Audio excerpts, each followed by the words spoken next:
faculty and friends. Welcome to Chat with the Chairs, Holiday Edition. I'm Dr. Rick Gunter, and my colleague. I'm Dr. Kirk Haskins, the graduate chair.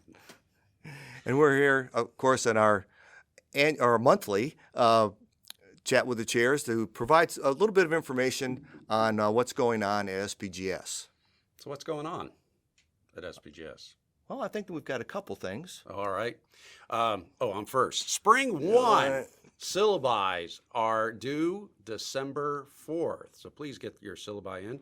And make sure that you also remember that Spring 1 starts on January 1, which is a holiday, and that's New Year's Day. And so please don't assign any reading assignments or anything on that day. Give your students a little bit of a break on that Monday to enjoy the new year. Your Moodle shell needs to be updated roughly around the same time as when your syllabus is due, and we will upload your syllabus on December 18th. So please make sure that you don't lose focus on what is due for Spring 1. Also keep in mind that we do ask that you put in your AI policy into instructors' expectations. If you have questions on that, please let either of us know, and we will be happy to help you out. Decide on what your AI policy would be. It is your choice. All right. Have a good Spring 1. Have a great Spring 1. Second thing we want to talk about is Maxient. And what's Maxient? Maxient's an application that we're going to start using. Let's talk about that. Okay. I've kind of talked about this a little bit before that this was coming, but yes, yeah. So it will start officially using Maxient as our application to record and track acts of academic misconduct.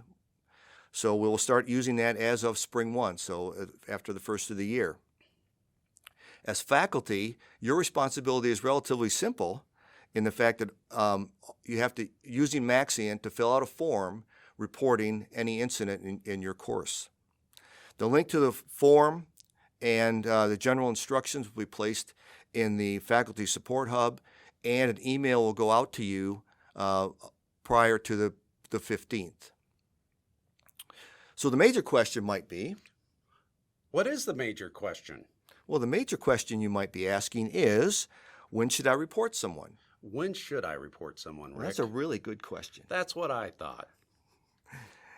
The general rule of thumb is that you fill out a report in Maxient when you encounter a case of misconduct.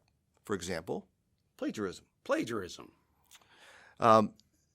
If that incident would cause you to give a 0 on an assignment, a complete 0 on the assignment, right, then you would want to report that in Maxient and fill out the form. If you are just giving a student a 0 on a rubric for APA, just for that particular criteria, then you don't need to report that incident. If you are going to allow the student to redo the assignment, let's say they didn't do very well on their APA, they whatever, and you don't feel like they deserve any points on the assignment, but you want to allow them to rewrite the assignment, then you don't need to report it unless there's an issue with the rewritten paper. If there's a second violation in your course by the same student, you would want to report that. If the violation is so egregious that you feel the student should fail the course, then you would want to report it in Maxient, and please contact your chair. We would like to know that as that occurs. If you have any questions, this is the key point. If you have any questions, please contact your chair, when we can help you, walk you through the process. So then the second question you might ask is, well, if I fill out a report, then what happens? Rick, when I fill out a report, then what happens? Brilliant question. Thank you. Once you fill out the report and submit it, it goes to Dr. Bice, our dean, and he determines the level of the violation and then next steps, and we'll communicate to the student from there. If you have any questions on the policy in general, please go to the faculty handbook, and you can reference that there.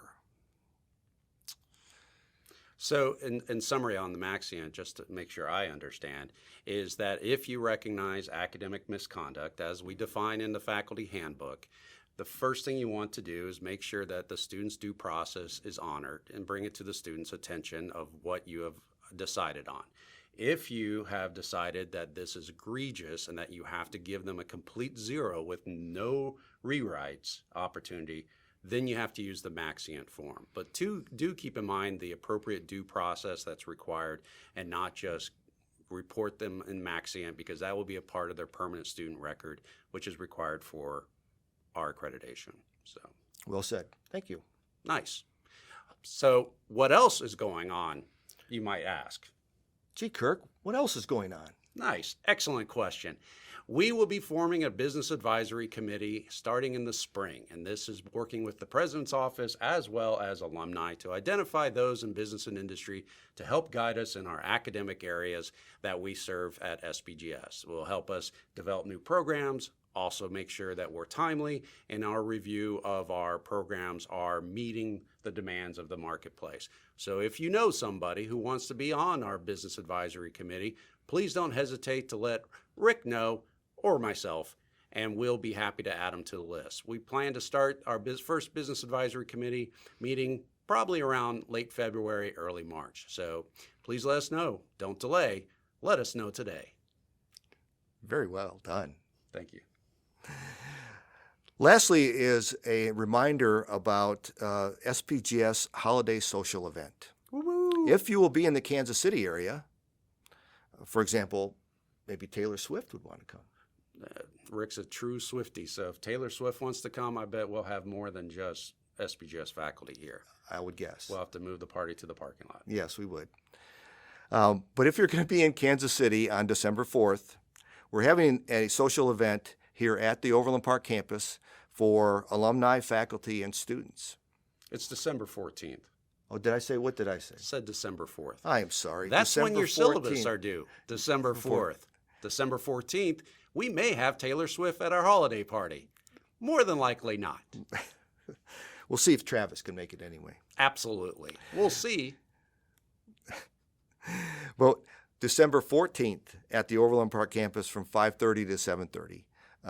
Food and beverages will be provided. If you like to attend the event, please RSVP by December 11th to alumni@bakeru.edu. That's alumni@bakeru.edu. And don't might want to come, do come, please. So with that, what else do we have for them? Well, just a reminder that Baker offices will be closed from December 21st through January 1st. So if you need to get a hold of somebody on the main campus and some of the support offices, you may not be able to reach anybody. If you need anything from us, we will be checking email throughout the holidays, and we'll respond to you as soon as we can. But the holiday break is important for all of us to kind of sit back, regroup, and enjoy our family and friends. So please take that time and do that. And with that said, it is an honor to be your chair on the graduate program, and I'm sure Rick thinks the same. And it's we enjoy working here, and a large part is because we get to work with faculty like you. And thank you very much for supporting our students and our SPGS program and our mission here. And we wish you the happiest of holidays. Happy holidays, everybody. Be well. Thank you.